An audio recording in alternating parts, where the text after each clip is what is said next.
नमस्कार।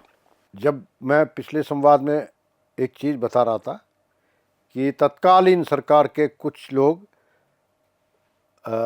जो देश विरोधी ताकतें थे, इनके सपोर्ट में हमेशा खड़े रहते थे, बहुत ज़्यादा खड़े रहते थे।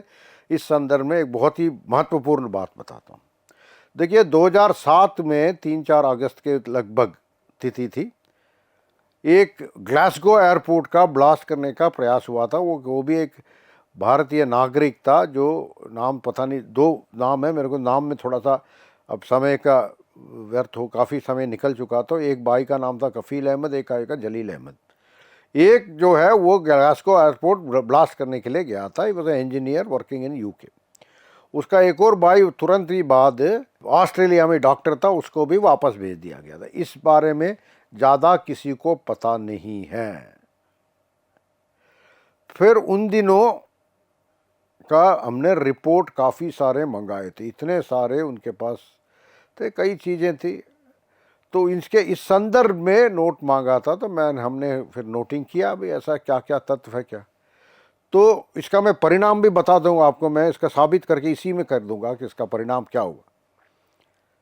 कि भाई किसी एक क्षेत्र में, कर्नाटक के तटवर्ती क्षेत्र और उत्तरी केरला क्षेत्रों वगैरह में काफ़ी कुछ ऐसे एक्टिविटीज़ चल रहे थे जो नहीं चलना चाहिए था, जो देश विरोधी था। और एक तो तटवर्ती क्षेत्र होने की वजह से और भी ज़्यादा इसका डेंजर आ जाता है। और उसके अंदर एक पय्यलूर या किसी जगह नॉर्दर्न कर्नाटक केरला में एक जगह पे फंडिंग का, ICICI बैंक से भी फंडिंग का चल रहा था, इनको फंड वहाँ से चल रहा था सभी। तो इसमें काफ़ी एक संपूर्ण टिप्पणी बना के, रिपोर्ट बना के आगे सबमिट किया था। परंतु तत्कालीन गृह सचिव न उसके हमारे समीकरण के साथ खुफिया लोग थे, कई सूचनाओं की, न केवल खुफिया, कई हमारे सोर्सेस से आधार पर ये बनी थी। खलील अहमद के बैकग्राउंड पे भी बनी, जैफ अहमद परिवार के। तो ये लोग एक फॉर्म हो रही थी, एक नया आउटफिट, हिजबुल मुजाहिदीन के एक नया आउटफिट का जन्म देना था। उसी संदर्भ में ये सब चीज़ बन रही थी, उस संदर्भ में ये बनाया था। तो ये आगे आगे चलते चलते तत्कालीन होम मिनिस्टर थे शिवराज पाटिल जी, उनको ये सारे समीकरण पसंद नहीं आया। वो नहीं चाहते थे, वो सच्चाई से मुंह मोड़ रहे थे। वो वैसे देखा जाए तो वो अपना वोट ऑफ ऑफिस का उल्लंघन कर रहे थे। वोट ऑफ ऑफिस में क्या, आई शैल ऑलवेज भी, जब भी कोई मंत्री प्रेसिडेंट, आपने कई बार देखा होगा, शपथ ग्रहण करते हुए सारे मंत्री कहते हैं मैं इंटेग्रिटी और सिक्योरिटी ऑफ इंडिया के लिए हमेशा साथ रहूँगा। और उसके बावजूद भी उस दिनों वो इंटेग्रिटी और सिक्योरिटी ऑफ इंडिया के वो अपनी उसी शपथ का उल्लंघन किया है और वो समीकरण को दबा दिया गया। अब कहाँ है फाइल, क्या। परंतु एक बहुत ही महत्वपूर्ण बात थी, उसका जो उस वक्त जो दबाने का फलस्वरूप क्या हुआ, परिणाम क्या हुआ। 6 से 8 महीने के अंदर भटकल एरिया में, जो वही तटवर्ती कर्नाटक इलाका में है, इंडियन मुजाहिदीन का मुख्यालय वहीं से जन्म हुआ।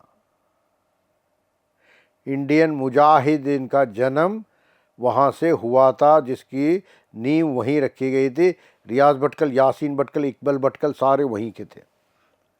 और वो ऐसी बीमारी फैली है कि आज भी, देखिए, येदियुरप्पा जी के सरकार के टाइम में 2009 में फिर कंट्रोल में आ गया था। परंतु क्या हुआ, फिर थोड़े ही दिन में जैसे ही सरकार की पलटवार हुई थी और नई सरकार आई, मैं किसी दल के साथ नहीं हूं, न किसी दल का समर्थक हूं, मैं तत्वों का समर्थक हूं। उस तत्वों के आधार पर कह रहा हूं कि इंडियन मुजाहिदीन को बढ़ावा देने दिया गया था। और जब जब कि एक पर्टिकुलर सरकार वहाँ पर आती है तो इंडियन मुजाहिदीन भटकल में बहुत ही सशक्त हो जाती है। न केवल भटकल में, उसके आगे पीछे आपको मूलबिद्री, उडुपी, इधर शिमोगा में पिछले साल क्या हुआ था आप सबको पता है। उडुपी का केसेस विड्रॉ कर दिया गया था। मूल बिद्री हो गया, पीछे आप सूरतकल में है। मैंगलोर से लेके धारवाड़ तक सारी जगह, हर जगह आपको कारवार कोस्ट तक सारे जगह पे आपको एक इंडियन मुजाहिदीन का फैलने का आपको समाचार मिलता रहेगा। अच्छा, ये बहुत ही महत्वपूर्ण है। अच्छा, मैंगलोर के नीचे भी आपको कासरगोड, पयलूर, कन्नूर तक जाता है। वहाँ पर इंडियन मुजाहिदीन का पूरा छाप है, आज भी उनका कंट्रोल है, नियंत्रण है। यद्यपि कुछ अच्छे सरकार आए हैं तो उन्होंने काफ़ी कंट्रोल किया है, परंतु इसके लिए एक स्थायी रूप से एक सल्यूशन लाना बहुत ही ज़रूरी है। ये नहीं कि हम एक सरकार, एक पर्टिकुलर पार्टी पे डिपेंड रहे। राष्ट्र के हित में सबको, सारे पार्टी को होना चाहिए। और उसी संदर्भ में जैसे अभी हुबाली में भी कुछ हुआ है, हर जगह ऐसे होता रहता है। इसका एक तरीके से फाइनलिटी से ख़त्म करना चाहिए। इंडियन मुजाहिदीन को उठा के ख़त्म करके डिसमेंटल करना चाहिए। इसलिए मैं इसके बारे में ज़्यादा किसी भी मीडिया चैनल में चर्चा नहीं होती। इसलिए मैं आपके सबको अवगत करना चाहता हूँ। कर्नाटक और उत्तर केरला के लोगों को बहुत बहुत महत्वपूर्ण बात है, they should come forward and realise the dangers with this Indian Mujahideen and other terrorist outfits operating out of that are doing. और टेरर फंडिंग के लिए और बाकी जो ड्रग्स वगैरह भी तटवर्ती इलाके से अंदर आता है। और मेरे एक ग्रंथ में एक बहुत ही महत्वपूर्ण चीज़ लिखा गया है, वहाँ एक काइगा कह के एक एटॉमिक पावर प्लांट था, उसमें जो हमारे एटॉमिक साइंटिस्ट को रहते हैं, जो रहेश हैं, उनको पानी को पॉइजन करने का भी प्रयास को हमने रोका है। वो क्योंकि उस वक़्त एक अच्छे डीजीपी थे, उन्होंने बड़े अच्छे तरीके से सशस्त्र स्टेप्स लिए थे। तो पुलिस और शासन कब तक बचाती रहेगी जब पॉलिटिकल लीडरशिप आपके ऐसे हैं। तो इसलिए इन सबको आपको मैं अवगत कराना चाहता हूँ। बहुत बहुत धन्यवाद। नमस्कार।